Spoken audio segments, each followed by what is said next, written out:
Welcome to Guide Guru. We hope this video helps. You start by opening Snip and Sketch with Win plus Shift plus S or via Start. This launches the snipping overlay immediately. You want to pick the right mode because a rectangular snip is fastest for screens, while freeform handles irregular shapes. Once you select a mode, click and drag or tap to capture. The image copies to the clipboard and a notification appears. Make sure to click the notification to open the editor where you can annotate, crop, or save before moving on. After opening the capture in Snip and Sketch, you'll see tools along the top. Choose pen, pencil, or highlighter to mark up the image. You should use the crop and rotate controls to frame the content, and the ruler or zoom for precise lines and measurements.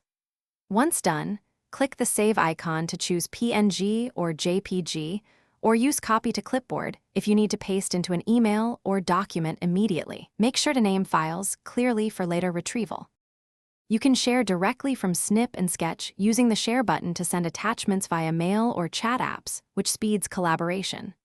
Remember keyboard shortcuts: Control plus S saves, Control plus C copies, and Control plus Z undoes changes.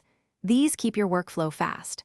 If the Win plus Shift plus S overlay does not appear, try restarting the app or check for Windows updates. Often reinstalling the app from the Microsoft Store fixes persistent issues.